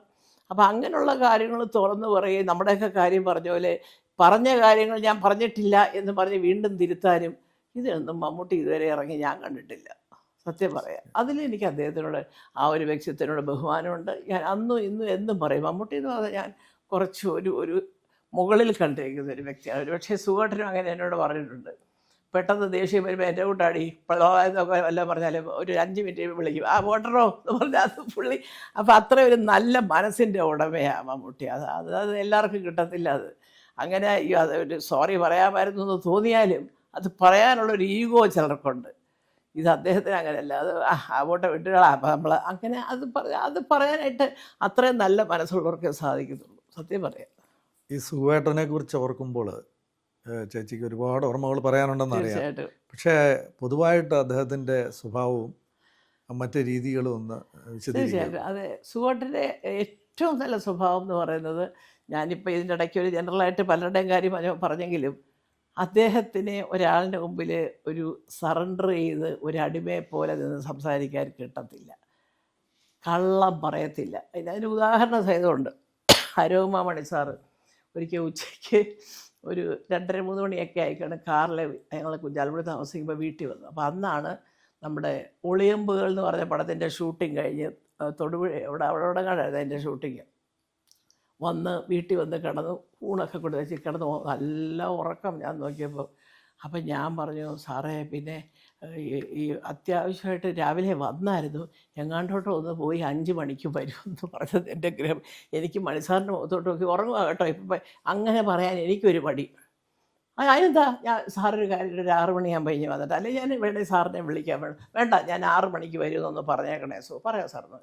അപ്പോൾ ഞാൻ എഴുതിയപ്പോൾ ഞാൻ കേട്ടാ അരോമ മണി സാറ് വന്ന്. ഞാനേ അദ്ദേഹത്തിൻ്റെ മുഖത്തേക്ക് ഉറങ്ങുക പോയേച്ചുവാ എന്നെങ്ങനെയാണ് പറയുന്നത്. അതുകൊണ്ട് അല്ല, അപ്പോൾ ഞാൻ പറയും ഇങ്ങനെ ഒരു സ്ഥലം വരെ പോയി 5 മണിക്ക് വരും, 6 മണിക്ക് വരാം. എന്നെ പറയാൻ ഇനിയൊന്നുമില്ല. അല്ല, എനിക്ക് മനസ്സിലാവുന്നില്ല, അരോമ മണി സാറിന് ഞാൻ ഈ വെളുപ്പാങ്കാലം മുഴുവൻ വണ്ടി ഓടിച്ചൊന്ന് കിടന്നുറങ്ങുന്നത് ഞാൻ പിടിക്കത്തില്ലത്. എന്തോ അതിൻ്റെ എന്നും പറഞ്ഞ് ഞാൻ കള്ളം പറഞ്ഞെന്ന് പറഞ്ഞ് ഇനി പറയാനൊന്നുമില്ല. ഞാൻ പറഞ്ഞ അങ്ങനല്ല, അത് അദ്ദേഹം ഒരു ബഹുമാനിക്കേണ്ട ഒരു നിർമ്മാതാവിനുള്ളത്. ഇപ്പോൾ ഉറക്കമാ സാറേ, വൈകിട്ട് വന്നാൽ കാണാം എന്നൊക്കെ പറഞ്ഞു. ഓഹോ, ഇവർക്ക് എന്ന് തുടങ്ങി ഇത്ര അഹങ്കാരം ഒന്ന് തോന്നും. അത് വേണ്ടല്ലോ എന്ന് വിചാരിച്ച് ഒന്നുമില്ല, നീ പറയേണ്ട രീതിക്ക് പറഞ്ഞാൽ മതി. ചേട്ടാ ഇങ്ങനെയാണ്, വെളുപ്പാങ്കാലത്ത് വണ്ടി ഓടിച്ച് വന്നു, ഉച്ചയ്ക്ക് കൂടി ഞാൻ ഉറങ്ങുന്നത്, ഞാൻ വിളിക്കണോ അതല്ലെങ്കിൽ ചേട്ടൻ പോയി എന്ന് പറഞ്ഞാലും അദ്ദേഹം ഇത് തന്നെ പറയും. ശരിയായിരിക്കും സത്യം. പക്ഷേ എനിക്കപ്പം തോന്നിയതേ, ഞാൻ അങ്ങനെ പറഞ്ഞാൽ അതൊരു നിന്നയായി പോകും, അത് എൻ്റെ അറിവില്ലായ്മ കൊണ്ടായിരിക്കും. തീർച്ചയായും അങ്ങനെ പോലും ഒരു നുണ പറയുന്നത് ഇഷ്ടമല്ല. ഉള്ളതുപോലെ പറയുക. സത്യം പറയുമ്പോൾ കുറച്ച് നേരത്തെ ഒരു ബുദ്ധിമുട്ടേ കാണുള്ളൂ, പിന്നെ മനുഷ്യൻ മനസ്സിലായി, ഓ എന്തൊരു സുഖം, പറയാനുള്ള കാര്യം സത്യസന്ധമായിട്ട് പറഞ്ഞു, കേൾക്കാനുള്ള ഒരു കാര്യം ഉറച്ചു എന്നുള്ളൊരു സുഖം കിട്ടത്തില്ലേ എന്ന് ചോദിക്കും. പിന്നെ വേറെ മറ്റൊരു കാര്യമുള്ളത്, വളരെ റഫാണ് ആൾ, മുരടനാണ്, അങ്ങനെയാണ് ഇങ്ങനെയാണ്, ചിരിക്കത്തില്ല. ഇപ്പം രാജുവിനെ പറയുന്നത് അധികം ചിരിക്കത്തില്ല എന്നൊക്കെ പറയുമെങ്കിലും ഇതുപോലെ മക്കളെ സ്നേഹിക്കുന്ന ഒരു അച്ഛനെ, തമാശന് തമാശ, എന്തെങ്കിലും അറിവ് പകർന്നു കൊടുക്കാനാണെങ്കിൽ അങ്ങനെ, അവരുടെ ഡ്രസ്സിങ്, ഇതെല്ലാം ഞാൻ എന്ത് ഡ്രസ്സ് ചെയ്ത് ഏത് സാരി ഉടുത്തു, അദ്ദേഹം എന്ത് വേഷം ഇട്ടു, ഹവായി ചെരുപ്പ് ഇട്ടുകൊണ്ട് വേണേലും കല്യാണത്തിനൊക്കെ പോകുന്ന ഒരാളാണ്, അത് വേറെ. പക്ഷെ മക്കളുടെ കാര്യം വന്നപ്പോൾ എല്ലാ കാര്യങ്ങളും ഇതുപോലായിരുന്നു. ലൈബ്രറി വേണം, മക്കളെ കൊണ്ട് പുസ്തകം വായിപ്പിക്കണം, വൈകുന്നേരം ആകുമ്പോൾ മുണ്ടുമൊക്കെ മടക്കി കുത്തി അവരോട് ക്രിക്കറ്റ് കളി, അയൽപക്കത്തുള്ള വീടിൻ്റെയൊക്കെ ജനലൊക്കെ പൊട്ടിക്കുക, ബോളടിച്ചിട്ട്, എന്നിട്ട് താനെ ഞാൻ 6 അടിച്ചതൊക്കെ പറഞ്ഞ് കാണിച്ചിട്ട് അപ്പുറത്തുള്ളവരോടൊക്കെ ചോദിച്ചാൽ ഇപ്പോഴും അവർ പറയും. ഇത് പറയും, അയ്യോ കഷ്ടം, ജലാൽ സാറൊക്കെ ഉള്ളപ്പോൾ ഞാനേ നമുക്ക് നാളെ ആ കണ്ണാടിയൊക്കെ മാറ്റാം, സാറേ ഇല്ല സാറേ പോട്ടെ വരണം, അല്ലേ പൊട്ടിയുള്ളൂ. അത് അത്ര ഒരു അടുപ്പം, അതിൻ്റെ ഏറ്റവും വലിയ ഒരു അടുപ്പത്തിൻ്റെ സ്നേഹത്തിൻ്റെ ഉദാഹരണമായിരുന്നു. ഞാൻ അതും ഈ ഇടയ്ക്ക് എവിടെയോ പറഞ്ഞു. ഞങ്ങൾ അദ്ദേഹത്തിൻ്റെ മരണം കഴിഞ്ഞ് ബോഡിയായിട്ട് തിരുവനന്തപുരത്ത് വരുമ്പോൾ ഞാൻ ഒന്ന് കയറി എൻ്റെ വീട്ടിലോട്ട് ഇറങ്ങിയപ്പോൾ എനിക്ക് മൊത്തം വീട്ടിനകത്ത് ഏതാണ്ട് പന്തൽ പോലെ, എനിക്കൊന്നും പിടികിട്ടില്ല. പിറ്റേന്ന് രാവിലെ ഞാൻ അമ്മയോട് ചോദിച്ചു, എന്തോ അമ്മയെ മുറ്റത്തൊക്കെ, എൻ്റെ മോളെ ഇവിടെ ഇങ്ങനെ മരിച്ചു എന്നൊക്കെ അറിഞ്ഞപ്പോൾ തൊട്ട് ഇവിടെ ഉള്ള കടക്കാരെല്ലാം വീട്ടിനകത്ത് കെട്ടിയിട്ട് ഒരാൾ ചായയും കാപ്പിയും, ഒരാൾ സിഗരറ്റ് മുറുക്കാൻ, ഇങ്ങനെ കട പോലെ വീട്ടിൽ കോമ്പൗണ്ടുണ്ട്, 40-45 സെൻറ്റ് സ്ഥലമുണ്ട്, വെച്ചിരിക്കുക. രാത്രിയിൽ വരുമ്പോൾ അന്വേഷിച്ച് വരുന്ന ആൾക്കാർക്കാർക്കെങ്കിലും ഇച്ചിരി ചായ കുടിക്കണമെങ്കിലും. അപ്പോൾ ഞാൻ ആലോചിച്ച്, എൻ്റെ ദൈവമേ, ഈ ജാതി മതവും പറഞ്ഞ് ഇന്ന് നമ്മൾ കിടന്ന് കളിക്കുന്നു. ആ ജംഗ്ഷനിൽ എല്ലാവരും മുസ്ലിംസാണ്. അവർക്കൊക്കെയുള്ള സത്യം പറയാ, അന്നിങ്ങനത്തെ ഒരു അടിപിടിയൊന്നും ഇല്ലല്ലോ. നമ്മുടെ വീട്ടിലൊരു കാര്യം നടന്നാൽ അവരൊക്കെ നമ്മുടെ കൂടെ, അവരുടെ വീട്ടിലൊരാവശ്യം നടന്നാൽ നമ്മളെല്ലാം അങ്ങോട്ട്. അത് കോളേജ് പഠിക്കുന്ന കാലത്തും അങ്ങനെ, ആരുടെ ചോറാന്നൊന്നും നോട്ടമില്ല, 5 പാത്രം തുറന്ന് വയ്ക്കും, എല്ലാവരും എല്ലാം കഴിക്കും. അതൊക്കെ ആലോചിക്കുമ്പോഴാണ് അത്രയും ഒരു നല്ല കാലത്ത് നിന്നൊക്കെ ഒരുപാട് മാറിപ്പോയത്. രാഷ്ട്രീയത്തിന് വേണ്ടി മാറ്റിയെടുത്തതാണോ അതോ എന്തോ നമുക്ക് പറഞ്ഞുകൂടാ, ഒന്നും അറിയില്ല. അതൊക്കെ ഒരു വിഷമമുണ്ട്. അതായത് സുഹൃത്തിനെ സംബന്ധിച്ച് പറയുകയാണെങ്കിൽ, മക്കളെ നോക്കുന്നതാണെങ്കിലും നാട്ടുകാരെ ഒരാളോട് അതൊന്നും അങ്ങനെ അധികം പറയാറില്ല. പക്ഷെ ഒരുപാട് പേരെ സഹായിച്ചിട്ടുണ്ട്. മദ്രാസിലുണ്ട്, പഴയ കോസ്റ്റ്യൂമർമാർ തൊട്ട് പലർക്കും ഈ പറഞ്ഞ പോലെ വീട് വയ്ക്കാൻ കാശില്ല, മോളെ ചേർക്കാൻ കാശില്ല, അതൊക്കെ അവിടെ തുടങ്ങി ഇവിടെ വന്നപ്പോഴും അതെ. ആ ചുറ്റുവട്ടക്കാർക്ക് സാറ് സ്ഥലത്തുള്ളതൊരു വലിയ ബലമാണ്. പറയാത് എന്ത് വരും അമ്മേ സാർ എന്ത് ചോദിക്കും. അപ്പോൾ അല്ല സ്കൂളൊക്കെ തുറക്കുക, വേറെ കൊണ്ടല്ല, സ്കൂളിൽ വിളിക്കും, എനിക്ക് പഴയ ബാഗ് കൊണ്ടാണോ നിൻ്റെ ഉപ്പ ഒന്ന് വാങ്ങിച്ചു തന്നില്ലേ പുതിയ ബാഗ്, ഇതൊക്കെ അങ്ങോട്ട് തമാശ പറയുന്നവരൊക്കെ പറഞ്ഞ് അത്രയും അവരുടെ കൂട്ടത്തിലെ ഒരാളായിട്ട് നിൽക്കുക. അങ്ങനത്തെ ഒരുപാട് വിചാരിക്കുന്നു മുരടനാണ് മറ്റും ഇങ്ങനെയാണെന്നൊക്കെ പറഞ്ഞെങ്കിൽ അതൊക്കെ വെറുതെ. സ്നേഹിക്കാനും അതുപോലെ തന്നെ നല്ല നല്ല കാര്യങ്ങൾ, മക്കൾക്കൊരു ലൈബ്രറി ഉണ്ടാക്കി വെച്ചിരുന്നു. ഈശ്വര, നിങ്ങൾ കേട്ടാൽ അല്ല, ഇപ്പം ഈ അടുത്ത കാലത്ത് സമ്മതിച്ചു പുള്ളിക്കാരൻ. അതിനകത്തെ ഒരു നല്ല വിഭാഗം ഞാൻ ഒരു നയാ പൈസ പോലും വാങ്ങിച്ചിട്ടില്ല. ശാന്തിവിള ദിനേശൻ ലൈബ്രറി തുടങ്ങി, അവർക്ക് അദ്ദേഹത്തിനാണ് ഞാൻ കൊടുത്തത്.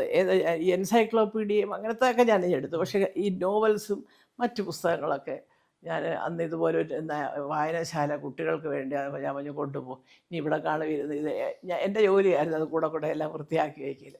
അത് നമുക്കും വയസ്സായി വരിക, അതവിടെ കൊണ്ടുപോയി വെച്ചാട്ട്. അപ്പോൾ അത് ഞാൻ എപ്പോഴും വിചാരിക്കും അത്രയൊന്നും എനിക്ക് അന്ന് ചിന്തിക്കാൻ പറ്റിയിട്ടില്ല. ആ വക കാര്യങ്ങളൊക്കെ സുഖേട്ടനുള്ളപ്പോഴായിരുന്നു പെർഫെക്റ്റായിട്ട് പോയിക്കൊണ്ടിരുന്നത്. വലിയൊരു ഒരു അനുഗ്രഹമായിരുന്നു എനിക്കത്. പിള്ളേരെത്രയെങ്കിലും എടുക്കുന്നുണ്ടെങ്കിൽ അത് തീർച്ചയായിട്ടും സുഖേട്ടൻ്റെ ഒരു ട്രെയിനിങ് തന്നെയാണ്. മലയാള സിനിമാ പ്രവർത്തകർക്ക് ഏറെ ഇഷ്ടമുള്ള ഒരു നടനാണ്. പെരുമാറ്റത്തിലും സ്വഭാവത്തിലും എല്ലാം വളരെ ഇഷ്ടമുള്ള ഒരു നടനാണ് ഇന്ദ്രജിത്ത്. അതുപോലെ തന്നെ വളരെ റേഞ്ചുള്ള ഒരുപാട് കഴിവുള്ള ഒരു നടനാണ്. ഇന്ദ്രജിത്തിനെ എങ്ങനെയാണ് ചേച്ചി വിലയിരുത്തുന്നത്? ഞാൻ എന്നും എൻ്റെ മോനോട് പറഞ്ഞൊരു കാര്യമാണ്, ഇന്ദ്രൻ നല്ല അസാധ്യ ആർട്ടിസ്റ്റാണ്. അവൻ കോമഡി വേണമെങ്കിൽ കോമഡി, സീരിയസ് വേണമെങ്കിൽ സീരിയസ്, എന്തും ചെയ്യും. നല്ല കഴിവുള്ളൊരു മോനാണ്. അപ്പോൾ ഞാൻ പറയും, മോനെ സിനിമയിലെ അച്ഛൻ്റെയൊക്കെ കാലമല്ല അന്നൊക്കെ എന്ന് പറഞ്ഞാൽ ഇങ്ങനെ പടം ഓടി അല്ലെങ്കിൽ ഇങ്ങനെ അല്ല ഓടുന്ന പടങ്ങൾക്ക് അത് ഓടിയെന്ന് പറയാൻ ആൾക്കാരുണ്ട്. ഇപ്പോൾ അങ്ങനെയല്ല, സെലക്റ്റഡായിട്ടൊരു 3-4 പേരുടെ പുറകെ ഇൻഡസ്ട്രി നിൽക്കുന്നുള്ളൂ. അപ്പോൾ മോന് കുറച്ചും കൂടെ ഒരു PR വർക്ക്. അപ്പോൾ അന്നേരം പറയാം, അമ്മേ എല്ലാ വർക്കും ദൈവം വിചാരിച്ചാൽ ഇത് കൊണ്ടുവരുമെന്ന്. അപ്പോൾ ഞാൻ അതല്ല അമ്മ പറയുന്നത്, നിൻ്റെ നല്ല പടങ്ങൾ, എത്ര നല്ല പടങ്ങൾ ഞാൻ ഇന്ദ്രൻ്റെ കണ്ടിരിക്കുന്നത്. എനിക്കെല്ലാം ഇഷ്ടമായിരുന്നു. എൻ്റെ ഈ തണുത്ത വെളുപ്പാങ്കാലത്ത്, ട്രാഫിക്, അതൊക്കെ അങ്ങനെയൊക്കെയുള്ള പടങ്ങളൊക്കെ ഉണ്ട്. അദ്ദേഹത്തിൻ്റെ രാജേഷിൻ്റെയൊക്കെ പടങ്ങൾ എനിക്ക് ഭയങ്കര ഇഷ്ടം. ഈ അടുത്ത കാലത്ത് വന്ന ധീരം, അത് നന്നായിട്ട് ചെയ്തൊരു പടമാണ് ഇന്ദ്രൻ്റെ. അപ്പോൾ ഇന്ദ്രൻ നല്ല ആർട്ടിസ്റ്റാണ്. എങ്കിലും എൻ്റെ മനസ്സിൽ ക്ലാസ്മേറ്റ്സ് തൊട്ടുള്ള ഞാൻ എപ്പോഴും പറയുന്നൊരു രംഗമാണ്, ആ പടി കയറി പോകുമ്പോഴേ ഈ പിള്ളേർ ചവിട്ടി കയറിപ്പോയ പടി തൊട്ട് കാട്ടി വയ്ക്കുന്ന ഒരു രംഗം. അപ്പം ഞാനതൊക്കെ പറയാം, എന്ത് രസമായിട്ടാണ് കോമഡി ചെയ്തത്. എനിക്ക് ഞാനും കോമഡി റോളൊക്കെ ഒരുപാട് ചെയ്തിട്ടുള്ളതുകൊണ്ട് എനിക്കത് കാണുമ്പോൾ അറിയാം. പക്ഷേ എനിക്ക് തോന്നുന്നത് ഇന്ദ്രൻ പടം ചെയ്തു, ജോലിയൊക്കെ ചെയ്തു, കഴിഞ്ഞു, ഡബ് ചെയ്തു, പോയി. പിന്നെ അതിൻ്റെ പുറകെ പോക്കില്ല അവന്, അതൊട്ടുമില്ല. ഞാനിപ്പോൾ പൂർണ്ണമായിട്ട് ഞാൻ പറയാറുണ്ട്, ഉഴപ്പനാണോ ആള്? അങ്ങനെ ഒരു അതിന് വേണ്ടിയിട്ട് നടന്നൊരു PR വർക്ക്, ഒരു പരസ്യം, അതൊന്നുമില്ല. ഈ അതൊക്കെ പ്രൊഡ്യൂസറും ഡയറക്ടറും കൂടെ ചെയ്യട്ടെന്ന് കൊച്ചു പിള്ളേർ പറയുന്ന പോലെ പറഞ്ഞുകൊണ്ട് അവിടേക്ക് ഞാൻ പറയാൻ മോനെ അതല്ല, നിൻ്റെ പടങ്ങൾ നീയും കൂടെ ശ്രദ്ധിക്കുക. മറ്റുള്ളവരുടെ പടങ്ങൾ അവർ പറഞ്ഞ് അവർ ചെയ്തോളും. ഇപ്പോൾ നീ അതിലുണ്ടെങ്കിൽ തന്നെ എന്തെങ്കിലും എവിടെയെങ്കിലും ഒരു തല വെച്ചൊക്കെ വിട്ടോളും. പക്ഷേ ഇതിനകത്ത് ഇന്ദ്രജിത്താണ് മെയിൻ ക്യാരക്ടർ എന്ന് പറയുമ്പം അതിൻ്റേതായ രീതിയിൽ നമ്മൾ മീഡിയയൊക്കെ കണ്ട് പ്രൊമോഷനൊക്കെ കൂടെ പോയി നിന്ന് സമയം ഉണ്ടാക്കി അതിനൊക്കെ ഇറങ്ങി തിരിക്കണം. അയ്യോ ഞാനിവിടെ ഇല്ല, ഞാൻ ബാംഗ്ലൂരിൽ അമ്മേ, ഞാൻ മറ്റേ ഇതിന് പോയി അമ്മേ, അനുരാഗ് കശ്യപിൻ്റെ ഇവിടെ, അതൊക്കെ പോകുന്നതെല്ലാം പോകണം. ഒരു ദിവസമെങ്കിലും ഇതിനു വേണ്ടി മാറ്റി വയ്ക്കുക. നിങ്ങളൊക്കെ കൊച്ചു പിള്ളേരാണ്, നമ്മളെപ്പോലുള്ളവർക്കൊന്നും അങ്ങനത്തെ ക്യാരക്ടറല്ലല്ലോ. അപ്പോൾ ഹീറോ എന്ന് പറയുന്നവരാണ് ഇതിനകത്ത് അടുത്ത മാർക്കറ്റിംഗ് തന്ത്രങ്ങളെല്ലാം ഉപയോഗിക്കേണ്ടത് ഒരു പടം കിട്ടുമ്പോൾ എന്നൊക്കെ പറയാറുണ്ട്. പക്ഷേ ഇതിന് ഭയങ്കര ക്വയറ്റാവുക കാര്യത്തിൽ അങ്ങനെ ഇരിക്കും. പക്ഷേ അവനെ എല്ലാവർക്കും ഇഷ്ടം. ഞാനിപ്പോൾ ഖത്തറിൽ പോയാലും അതെ, എന്തോരം ഇഷ്ടമായി ഇന്ദ്രൻ. ഞങ്ങൾക്ക് ഇന്ദ്രനെയാണ് ഇഷ്ടം, ഞങ്ങൾക്ക് ഇന്ദ്രൻ എന്ന് പറയുന്ന ഒരുപാട് പേരുണ്ട്. അപ്പോൾ ഞാനിങ്ങനെ പറയുന്നത് ഇതേ വലിയ കാര്യമാണ് എല്ലാവർക്കും. അപ്പോൾ അതുകൊണ്ട് തന്നെ മോനൊരു കാര്യം ചെയ്യേണ്ട, തൊഴിലിൻ്റെ കാര്യങ്ങളും കൂടെ ഒന്ന്. ഇപ്പോൾ എവിടെയെങ്കിലും ചെന്ന് കഴിഞ്ഞാൽ ചേച്ചി ഞങ്ങൾ ഇദ്ദേഹത്തിൻ്റെ പേരിലൊരു ഫാൻസ്, ഞാൻ എന്നോട് എന്നോട് ചോദിച്ചു, അല്ല ഖത്തറിലെ ചേച്ചിക്ക് ഒരുപാട് പരിചയക്കാരുണ്ട് എന്നൊക്കെ പറഞ്ഞുകൊണ്ട് അതിങ്ങനെ കുറേ പേരുണ്ട് അവിടെ. ഞാൻ ചെന്നിറങ്ങുമ്പോഴത്തേക്ക് ഇവരൊക്കെ ഞങ്ങളുടെയൊക്കെ ഹോട്ടലുകളിലൊക്കെ കൊണ്ട് ഊണ് കഴിക്കാൻ വരികയും ഫംഗ്ഷൻ നടത്താൻ വരിക. അപ്പം നമ്മുടെ പിള്ളേർ അവിടെ വന്ന് ഒരു കേക്ക് കുറിച്ച് ഒരു ഫംഗ്ഷനൊക്കെ മലയാളി പിള്ളേർ വരുമ്പോൾ ഞാനങ്ങനെ വലിയ കാശൊന്നും വാങ്ങിക്കാറില്ല, നമ്മുടെ കുഞ്ഞുങ്ങളെ പോലെയല്ല ഉള്ളൂ അവരും. അപ്പോൾ അങ്ങനെയൊക്കെ അവിടെ വന്നിട്ട് ഒക്കെ ഉണ്ട്. ഒരിക്കൽ ഞങ്ങൾ മമ്മൂട്ടി ഫാൻസ് അസോസിയേഷൻ്റെ ഉദ്ഘാടനം അവിടെ തുടങ്ങുമ്പോൾ ഞങ്ങളുടെ സ്പൈസ് ബോട്ട് എന്ന് പറയുന്ന ഹോട്ടലിലാണ് അത് ചെയ്തത്. ഇന്ദ്രനാണെന്ന് ഈ പറഞ്ഞതിൻ്റെ കൂട്ട് ലാപ്ടോപ്പിൽ ഇതിൻ്റെ ഈ സൈറ്റ് ഓൺ ചെയ്തതും ഒക്കെ. അപ്പോൾ അവർക്ക് ഭയങ്കര സന്തോഷമായിരുന്നു. ഞാൻ പറഞ്ഞു, ഇത് വേറൊന്നും കൊണ്ടല്ല, നിങ്ങളെ ആരെയും എനിക്കറിയില്ല, പക്ഷേ മമ്മൂട്ടി എന്ന് പറഞ്ഞ ആളിന് ഇതിൻ്റെ 10 ഇരട്ടി ഉണ്ടാവും ഇവിടെ. എന്നാലും ഇതിൻ്റെ ഒരു തുടക്കം എനിക്ക് എൻ്റെ മോനൊന്ന് അതിൻ്റെ സന്തോഷത്തിന് അന്ന് ബിരിയാണിയൊക്കെ കൊടുത്ത് ഞങ്ങൾ വലിയ ആഘോഷിച്ചൊരു സംഭവമാണ് അവിടെ. സിനിമയുടെ കാര്യത്തിൽ ഇന്ദ്രജിത്തിന് വലിയ ഇൻട്രസ്റ്റ് ഇല്ല എന്ന് ചേച്ചി പറഞ്ഞല്ലോ. അതിൻ്റെ നേരെ മറുവശമാണ് പൃഥ്വിരാജ്. മുഴുവൻ സമയം ഒരു സിനിമയുടെ പുറകെ അങ്ങ് നിൽക്കുന്ന ഒരു സ്വഭാവം. സത്യം, അത് സുപ്രിയയും അതെ, കുറച്ചൊരു PR വർക്കൊക്കെ ചെയ്യാൻ. എനിക്കൊന്ന് സുപ്രിയ ഈ BBC റിപ്പോർട്ടറും ഒക്കെ ആയിട്ടിരുന്നുകൊണ്ടായിരിക്കും NDTVയിലും ഒക്കെ. അപ്പോൾ അത് അങ്ങനെയുള്ള കാര്യങ്ങൾ കുറച്ച് ഈ പറയുന്ന സുപ്രിയ നോക്കുന്നതും ഒക്കെ. ഇന്ദ്രന് താല്പര്യം ഇല്ലായിട്ടല്ല, ഇന്ദ്രന് എന്താ വന്ന് നിങ്ങൾ ചെയ്യാത്തത് എന്ന് ചോദിക്കാനുള്ളൊരു ജാള്യത. ആരെങ്കിലും വന്നാൽ ആ കൂടുതൽ അങ്ങ് സംസാരിച്ചോളൂ. ഇപ്പോൾ ഈ അടുത്ത കാലത്ത് ധീരത്തിനൊക്കെ കുറച്ച് അതിൻ്റെ സംവിധാനം, ഇപ്പോൾ ചില പടത്തിൻ്റെ സംവിധായകരും പ്രൊഡ്യൂസർമാരും ഒക്കെ ഒന്ന് ഒരു പ്ലേ ഡൗൺ ചെയ്യുമ്പോഴാണ് അവൻ പറയുന്നത് വേണ്ടത്ര രീതിയിൽ ഒരു പബ്ലിസിറ്റി കിട്ടിയില്ല. അതിനകത്ത് വിഷമമൊക്കെ ഉണ്ട്. രാജു പിന്നെ അങ്ങനെയല്ല, അത് അത്രയും കഷ്ടപ്പെട്ട് സ്വന്തം പ്രൊഡക്ഷനുണ്ട്, വലിയ പടങ്ങളൊക്കെ കൂടെ വന്നു കഴിയുമ്പോൾ അത് വേണം എന്നുള്ള ഇതിൽ കുറച്ച്. പിന്നെ രാജുവിൻ്റെ ഇപ്പോഴത്തെ പൊസിഷൻ വെച്ചുകൊണ്ട് അങ്ങോട്ട് ചെല്ലുമല്ലോ, എന്താണ് സാർ പടം എന്താണെന്നൊക്കെ ചോദിക്കാൻ ആൾക്കാരും ഉണ്ട്. പിന്നെ അതിൻ്റെ കൂടെ ഈ പറയുന്ന പോലെ ഇവിടെ സുപ്രിയയെ കുറച്ച് ഈ മീഡിയക്കാർക്ക് പരിചയമുള്ളതുകൊണ്ട് സുപ്രിയയുമായിട്ട് അവർ കമ്മ്യൂണിക്കേറ്റ് ചെയ്ത് കാര്യങ്ങളൊക്കെ ചോദിക്കുകയും പറയുകയൊക്കെ ചെയ്യും. പൂർണ്ണിമയ്ക്ക് ഭാവം നേരം വെളുത്ത എന്തൊക്കെ ജോലിയാണ്, പൊട്ടിക്ക് ഒരു ഭാഗം, അത് ഒരുപാട് വർക്ക് പൂർണ്ണിമയ്ക്ക് വരുന്നത് വെളിയിൽ നിന്നാണ്, ഗൾഫിൽ നിന്നും അമേരിക്കയിൽ നിന്നുമൊക്കെ. അപ്പോൾ അതിൻ്റെ ചീഫ് ഡിസൈനറാണ്, നോക്കണം എടുക്കണം. അതിൻ്റെ ഇടയ്ക്ക് പിള്ളേർ മക്കൾ പിന്നെ പഠിച്ചോളും, ദൈവം സഹായിച്ച് രണ്ടുപേരും A+ ഒക്കെ വാങ്ങിച്ച് പാസ്സാവുന്നവരായതുകൊണ്ട്. അപ്പോൾ ഞാനത് തന്നെയാണ് ഇതിനോട് പറഞ്ഞത്. എന്തിനും കുറച്ചും കൂടി അവർ വന്നില്ലെങ്കിലും അങ്ങോട്ട് വിളിച്ച് നീ അത് ഫോളോ അപ്പ് ചെയ്യണമെന്ന് പറഞ്ഞു കൊടുക്കാറുണ്ട്. രാജുവിന് പിന്നെ അതിൻ്റെ ആവശ്യമില്ല. രാജു ഓഫ് കോഴ്സ് അത്തരം ബിസിനസ്, സ്വന്തം പ്രൊഡക്ഷൻ കൂടെ ഉള്ളതുകൊണ്ട് ബിസിനസ് കാര്യങ്ങളൊക്കെ അത് കൃത്യമായിട്ട് നോക്കുകയും എടുക്കുകയും മാനേജർമാരെയൊക്കെ വെച്ചിട്ട് അതെന്തായി ഇതെന്തായത് അന്വേഷിക്കുകയൊക്കെ ചെയ്യും. ആ ഒരു വ്യത്യാസം ഉണ്ട്. ഈ രാഷ്ട്രീയ രംഗത്തെ വിലയിരുത്തുമ്പോൾ ഏറ്റവും ഒടുവിൽ വന്ന തദ്ദേശ സ്വയംഭരണ തെരഞ്ഞെടുപ്പിൽ വലിയ തിരിച്ചടിയാണ് LDF നേരിട്ടത്. അതെ. അപ്പം ഈ അടുത്ത അസംബ്ലി ഇലക്ഷനിൽ എന്തായിരിക്കും വരാൻ പോകുന്നത്? അല്ല, തദ്ദേശ സ്വയംഭരണത്തിൽ അങ്ങ് ഒരു വലിയ തിരിച്ചടി നേരിട്ടെങ്കിലും നിയമസഭയ്ക്ക് അത്ര വലിയ തിരിച്ചടി ഞാൻ വിശ്വസിക്കുന്നില്ല. കാരണം കൂടെ ഞാൻ പറയാം. കാരണം എന്താ വെച്ചാൽ ഈ കൂടുതൽ തിരിച്ചടികൾ വരുന്നത് ഇതുപോലെയുള്ള ചെറിയ ചെറിയ തദ്ദേശ സ്വയംഭരണ സ്ഥാപനങ്ങളെന്നൊക്കെ പറയുന്നതൊക്കെ അവിടെ ഇങ്ങനെ മിനിറ്റ് വെച്ച് പാർട്ടി മാറുന്നവരും തമ്മിലടി. ഇപ്പം തന്നെ നമ്മൾ കാണുന്നില്ലേ, എവിടെല്ലാം കൗൺസിലർമാർ ഇലക്ഷന് മുൻപും പിന്നും പോയിട്ട് കോൺഗ്രസിൽ നിന്ന് BJP പോയി, BJPയിൽ നിന്ന് CPL വന്നു, CPMലുള്ളവർ BJP പോയി. ഇത് എന്നെ പോലെ ഇവനെയൊക്കെ ജയിപ്പിച്ചിട്ട് എന്തിനാണ് എന്ന് തോന്നും. അതേസമയം ഒരു നിയമസഭ വരുമ്പോൾ നമ്മൾ കുറേ കൂടെ കാൻഡിഡേറ്റിനെ അസസ് ചെയ്യും, അല്ലേ? ഇപ്പം ഞാൻ എന്തെല്ലാം പറഞ്ഞാലും ശരിയാണ്. ഇപ്പോൾ എന്തെങ്കിലും നാട്ടിൽ, ഞാൻ ഇന്നലെ പറഞ്ഞു ഒരു ചെറിയ തെറ്റ് സംഭവിച്ചു. അപ്പോൾ വീണ ജോർജ് എന്ന് പറയുന്ന ആരോഗ്യം, ഇപ്പോൾ ഞാൻ കോട്ടയത്തൊരു മതിലിടിഞ്ഞ് വീഴും. അപ്പോൾ അന്ന് ഞാനത് അങ്ങനെ പറയരുത്, മതിലിടിഞ്ഞത് വീണ ജോർജ് കാരണമാണെന്ന് പറയരുത്, അത് ശരിയല്ല. പക്ഷേ വീണ ജോർജ് എന്ന് പറയുന്ന ബഹുമാനപ്പെട്ട മന്ത്രി ഏർപ്പാട് ചെയ്ത ഉദ്യോഗസ്ഥർക്ക് വേണം, ഇതിനകത്ത് ഞങ്ങൾ ഒരുത്തനെ ഇനി ഇരുത്തത്തില്ല, നിങ്ങൾക്ക് ചെയ്യാമെങ്കിൽ ചെയ്യുക, ഇല്ലെങ്കിൽ ഇത് വീണ് വല്ലവരുമൊക്കെ ചത്തുപോകും എന്ന് പരസ്യമായിട്ട് പറയേണ്ടത് അവരാ. അങ്ങനെ അവരെ കൊണ്ട് അത് മാറ്റിയോ പൊളിച്ചു കളയോ എന്തെങ്കിലും ചെയ്യണം. അല്ലാതെ ഇടിഞ്ഞ് വീണതിന് ശേഷം മന്ത്രി ശ്രദ്ധിക്കാതെ കെട്ടിടം നമ്മുടെയൊക്കെ വീടിൻ്റെ മതിലൊക്കെ പഴയത് ഇടിഞ്ഞ് വീഴുമ്പോൾ ഇത് ഏതെങ്കിലും മന്ത്രി ആ പ്രദേശത്തുള്ള കൗൺസിലറിൻ്റെ വീടിൻ്റെ മതിൽ ശ്രദ്ധിച്ചില്ല എന്ന് ഞാൻ പറഞ്ഞാലൊക്കെ ആയിരിക്കും. അപ്പോൾ പറയുന്നതിനും കൂടെ കുറച്ചൊരു ഇത് വേണം. എന്ന് പറയുന്നതിൻ്റെ ഇന്ന് കമ്മ്യൂണിസ്റ്റുകാർ ഭരിക്കുമ്പോൾ തൊട്ടതിനൊക്കെ നമ്മൾ മുഖ്യമന്ത്രിയെ പറയും, നാളെ കോൺഗ്രസ്സുകാർ വരും. പാവം പിടിച്ച ഉമ്മൻചാണ്ടി സാറിനെ വിട്ടിട്ടില്ലല്ലോ ഇവിടെ, കൊള്ളാം. അപ്പം കുറ്റം പറയും. ഏത് പാർട്ടി ഭരിക്കുമ്പോഴും ആ ഭരണത്തിലിരിക്കുന്ന ആ പാർട്ടിയുടെ തലപ്പത്തിരിക്കുന്ന മുഖ്യമന്ത്രിയെ നമ്മൾ കുറ്റം പറയും. അതൊരു രാഷ്ട്രീയ പ്രവണതയാണ്. എന്നും പറഞ്ഞ് എല്ലാം അങ്ങ് ചെയ്തത് തെറ്റെന്ന് പറയാനൊക്കത്തില്ല. തെറ്റുകൾ ചെയ്യുന്നുണ്ട്. അതിൻ്റെ പ്രധാന കാരണങ്ങൾ തന്നെ ഈ അണികളിലൂടെ വരുന്ന ചീത്തപ്പേരുകളെല്ലാം കൂടി ഇവരുടെയൊക്കെ തലയിൽ വരുന്നു എന്നുള്ളതാണ്. കുറേയൊക്കെ അങ്ങനെയാണ്. പിന്നെ അവർക്ക് തിരുത്താൻ പറ്റുന്ന കാര്യങ്ങൾ തിരുത്തണം.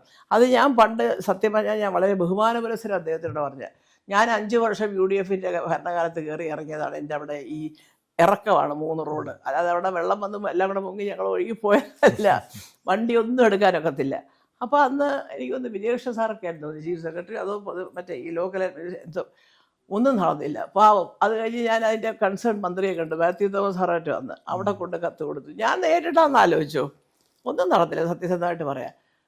അങ്ങനെ ഇരുന്നു. സഖാവ് പിണറായി വിജയൻ വരുന്നു. ഞാൻ ചെന്ന്, അപ്പോൾ അന്ന് ഒരു ഗോപാലകൃഷ്ണൻ പേരുള്ളൊരു കളക്ടറാണ്, ഞാനൊരു കത്തെത്തിക്കുന്നു. അപ്പോൾ ഞാനൊരു ഫേസ്ബുക്കിൽ ആദ്യമായിട്ട് എൻ്റെ ഫേസ്ബുക്കിൽ ലൈവ് എന്ന് പറയുന്നത്, ബഹുമാനപ്പെട്ട മുഖ്യമന്ത്രി കൊറോണയാണ് പുറത്തോട്ടിറങ്ങല്ലേ എന്ന് പറയുന്നത്, പക്ഷേ വെള്ളം വന്ന് വീട്ടിൽ കയറിയാൽ പുറത്തിറങ്ങാതെ നമുക്ക് അതിനകത്ത് കിടന്ന് ചാവാൻ പറ്റത്തില്ലല്ലോ, വയസ്സായി ഒറ്റയ്ക്കേ ഉള്ളൂ, മക്കളൊന്നും. സത്യം ഞാൻ ഞെട്ടിപ്പോയതുള്ളതാണ്. പിറ്റേ ദിവസം ഒരു 4-5 വണ്ടി അന്നേരം അല്ല ഞാൻ പോയി കാണുന്നത്.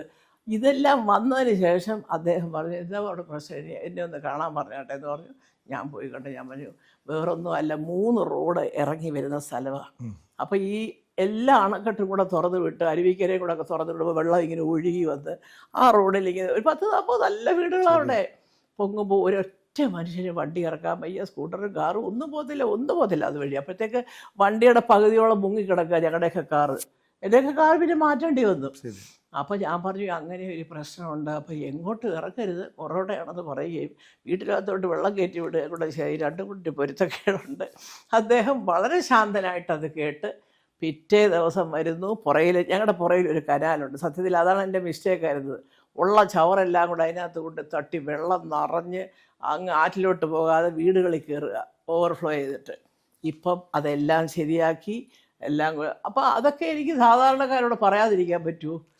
നിങ്ങൾ എൻ്റെ കമ്മ്യൂണിസ്റ്റുകാരിയാണല്ലേ, AKG സെൻറ്ററിൽ ചെലവ് തരുന്നുണ്ടെന്ന് ചോദിച്ചാൽ മഹാനുണ്ട് ഇതിൽ.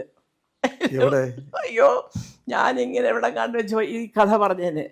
ഇപ്പോൾ അവർക്ക് ചെലവിന് കൊടുക്കുന്നത് AKG സെൻറ്ററാണ്. എന്ത് പറയാനായിട്ട്, AKG സെൻറ്ററിൽ ഇരിക്കുന്നവർ ചിരിക്കും. ഞാൻ അതിൽ ആ കെട്ടിടം കണ്ടിട്ട് പോലില്ല. അമ്മയുടെ ഓഫീസ് പറഞ്ഞില്ല, ഈ രണ്ടിടത്തിലെ ഒരു പടി കയറി ഞാൻ പോയിട്ടില്ല. അതിൻ്റെ താഴെ ഒരു ഹാളുണ്ട്, അവിടെ ഏതാണ്ട് ഒരു കല്യാണത്തിൻ്റെ റിസപ്ഷൻ, ഹസൻ മരക്കാർ ഹാൾ, ഇതുമൊക്കെ. അതിന് AKG സെൻറ്ററിൽ പടി കയറി പോകേണ്ട കാര്യമില്ല. അല്ലാതെ നമുക്ക് അവിടെ ഒരു ഫംഗ്ഷന് പോയിട്ടുണ്ട് ഞാൻ. അപ്പോൾ ഞാൻ ചെന്ന് പറഞ്ഞു, പിറ്റേ ദിവസം വരുന്നു, നോക്കുമ്പോൾ അവിടെയാണ് എനിക്ക് ഇപ്പം ഈ പറഞ്ഞ ആര്യ രാജേന്ദ്രനോടൊരു ചെറിയ പഴക്കമുള്ളത്. അത് ഞാൻ പച്ചയ്ക്ക് പറഞ്ഞു. ഒരു 1.5 കൊല്ലം അദ്ദേഹം പറഞ്ഞതിൻ്റെ പിറ്റേ ദിവസം JCB വരുന്നു, ആ കനാൽ മുഴുവൻ തൂത്തുമായിരുന്നു, വീതി കൂടി, വെള്ളം നല്ല എളുപ്പത്തിൽ ഒഴുകി പോകുന്നു, അത് ചെയ്യുന്നു. പിന്നെയും ചവറിടാൻ തുടങ്ങി. അപ്പം ഞാൻ അന്ന് ആര്യരാജേന്ദ്രൻ്റെ മേർന്നാണ്ട് പിന്നെയും കെട്ടിടം പണിയുടെയൊക്കെ സാധനങ്ങൾ ഈ PTP എന്ന ഏരിയയിൽ നിന്ന് കണ്ട് വരുന്നൊരു കനാലത് കൊണ്ടിടുന്നുണ്ട്. വീണ്ടും അടഞ്ഞാൽ മഴ പെയ്യുമ്പോൾ പ്രശ്നം വരും, ഞങ്ങളുടെയൊക്കെ മുറ്റത്ത് വെള്ളം കയറും എന്നൊക്കെ പറഞ്ഞു. ഒന്നും ചെയ്തില്ല. പക്ഷേ അപ്പോൾ രണ്ടാമത് വീണ്ടും ഞാൻ അദ്ദേഹത്തിൻ്റെ ഓഫീസിൽ വിളിച്ച് അടുത്ത മഴയ്ക്ക് മുമ്പ് വീണ്ടും നല്ല ഭംഗിയാക്കി. ഇപ്പോൾ ഏതായാലും 2-3 കൊല്ലമായിട്ട് ഞങ്ങൾക്ക് ഒരു വെള്ളം വീട്ടിൽ കയറുന്ന ശല്യവും ഇല്ല, കോമ്പൗണ്ടിൽ കയറുന്ന. അപ്പോൾ അങ്ങനെ ഒരാൾ ചെയ്തപ്പോൾ അദ്ദേഹത്തിൻ്റെ പാർട്ടി ഇന്നതായതുകൊണ്ട് അത് ഞാൻ പറയാതിരിക്കണമെന്ന് ശരിയാണോ? ഒരിക്കലില്ല. അതിനെനിക്ക് അദ്ദേഹത്തിനോട് ഭയങ്കര ബഹുമാനമാണ്. ചെന്ന് പറയേണ്ട രീതിക്ക് അറിയിക്കേണ്ട സമയത്ത് കാര്യങ്ങൾ അറിയിക്കണം. അപ്പം ഈ ഞാൻ ഇന്നലെ അതാ പറഞ്ഞു, വേറൊരാളോട് ഇൻ്റർവ്യൂവിൽ ഞാൻ പറഞ്ഞിരുന്നു, ഈ അണികൾക്കൊരു ട്രെയിനിങ് കൊടുക്കണം കേട്ടോ എല്ലാ പാർട്ടിക്കാരും. ഈ ഇലക്ഷൻ വരുമ്പോൾ മാത്രമല്ല, ഇവർ ഭരിക്കുമ്പോഴേ ഒരു 10-50 പേരെ അല്ലെ 100 പേരെ എടുത്തിട്ട് 10 പേരെ വെച്ചിട്ട് മെയിൻ സ്ഥലങ്ങളിൽ ഇപ്പോൾ ഇവിടെ എന്തൊക്കെയാണ് പ്രശ്നം, അതെന്താ ഈ ഭരിച്ചുകൊണ്ടിരിക്കുമ്പോൾ ചെയ്യാതെ ഈ ഇലക്ഷൻ വരാൻ നേരത്ത് ഈ ചെയ്യുന്നത്? അത് ചെയ്യത്. അപ്പം അത് ആ കാലമൊക്കെ മാറി. കൊച്ചു പിള്ളേരൊക്കെ ഇത് മൈക്കിൽ കൂടെ പറഞ്ഞ് കേട്ടിട്ടില്ലേ, എല്ലാവർക്കും നല്ല ബുദ്ധിയാണ്. ഇപ്പം ഞങ്ങൾക്കറിയാം, വന്ന് ചോദിക്കുമെന്നറിയാം എന്ന് പറഞ്ഞാൽ എൻ്റെ അർത്ഥം ഇനി ഇത് കഴിഞ്ഞാൽ 5 കൊല്ലത്തേക്ക് ചോദ്യമില്ലെന്നുള്ളതാണ്. അത്രയേ ഉള്ളൂ. അപ്പം ഞാൻ പറഞ്ഞത് അങ്ങനെ വന്നപ്പോൾ ഈ തദ്ദേശ സ്വയംഭരണ സ്ഥാപനവും നിയമസഭയായിട്ട് കമ്പയർ ചെയ്യാൻ എനിക്ക് ഇച്ചിരി ബുദ്ധിമുട്ടുണ്ട്. പക്ഷേ എനിക്ക് 2 കാര്യങ്ങളാണ്. ഒന്ന്, ഈ പറയുന്ന പോലെ അതുകൊണ്ട് ലെഫ്റ്റ് കംപ്ലീറ്റ് അങ്ങ് വൈപ്പ് ചെയ്ത് ഇവിടെ ഇല്ല. അതുപോലെ BJP ചിലപ്പോൾ ഈ പ്രാവശ്യം വല്ല 3-4 സീറ്റൊക്കെ കിട്ടാൻ സാധ്യതയുണ്ട്. കാരണം നല്ല 3-4 ഈ അടിയുണ്ടാക്കുന്ന കാൻഡിഡേറ്റ്സിൻ്റെ കാര്യമല്ല കേട്ടോ ഞാൻ പറഞ്ഞത്, മാന്യമായിട്ട് പെരുമാറുന്ന കുറച്ച് പേരുണ്ട്. അതാ അല്ല സത്യം കേട്ടോ. ഞാൻ പേര് പറയാൻ എനിക്ക് ഒരു മടിയില്ല. ചേച്ചി വിലയിരുത്തുന്നതായി ഈ തുടർഭരണ സാധ്യത ഉണ്ടെന്നാണോ എനിക്ക് തോന്നുന്നത്? ചിലപ്പോൾ തുടർഭരണം എന്നുള്ളതല്ല, ഇപ്പം ഒരു ടഗ് ഓഫ് വാർ വരും. കാരണം ഈക്വലി നിൽക്കുകയാണ് അവർ രണ്ടുപേരും. മറ്റവർ എനിക്ക് 10-40 വർഷം കൂടെ നടന്ന ഒരു കോൺഗ്രസ് പ്രവർത്തകയാണ് ഞാൻ. DCCയിൽ വരെ മഹിളാ കോൺഗ്രസിൻ്റെ. എനിക്ക് പറയാനുള്ള കാര്യങ്ങൾ അവർ KPCC ആഫീസിനകത്ത് വാതിലൊക്കെ അടച്ചിട്ടിരുന്ന് സംസാരിക്കണം. ഇത് നമ്മളൊക്കെ പുറത്തോട്ട് ചേച്ചിയുടെ പാർട്ടി പൊരിഞ്ഞ അടിയാണല്ലേ, എന്താ ചോദിപ്പിക്കരുത്.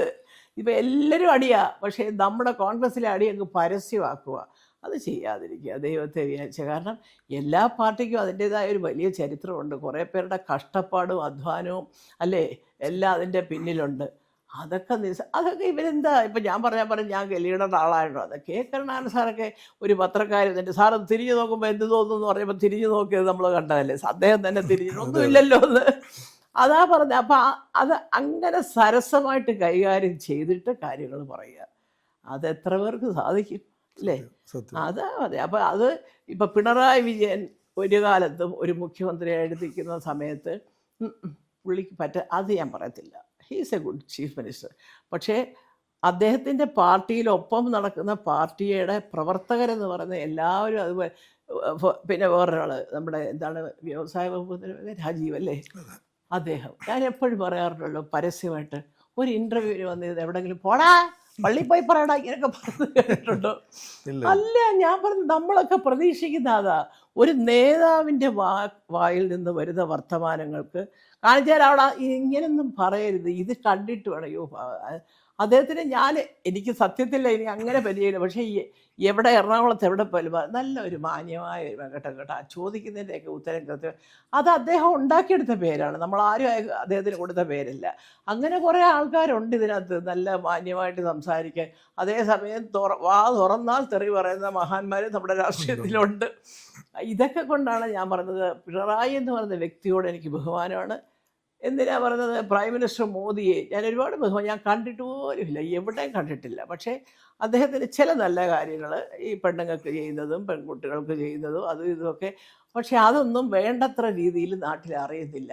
അതിൻ്റെ ഒരു തെളിവ് ഞാൻ പണ്ട് രഞ്ജിയോടെ പറഞ്ഞിട്ടുണ്ട്. എൻ്റെ കൂടെ നിന്ന സ്ത്രീക്ക് ഞാൻ വാങ്ങിച്ചു കൊടുത്തതാണ് ഈ ആരോഗ്യ പരിരക്ഷ. അവരാരും കേട്ടിട്ട് പോലും ഇല്ല. അതാരുടെ ജോലിയാണ്? ലോക്കൽ BJP-ക്കാർ പറഞ്ഞു കൊടുക്കണ്ടേ ഇങ്ങനൊരു സംഭവമുണ്ട്, ചേച്ചി നിങ്ങൾ ഇഞ്ചി കൊണ്ടുപോകാൻ അപേക്ഷ ഞങ്ങൾ വരുത്തി തരാമെന്ന് പറഞ്ഞു കൊടുക്കണം.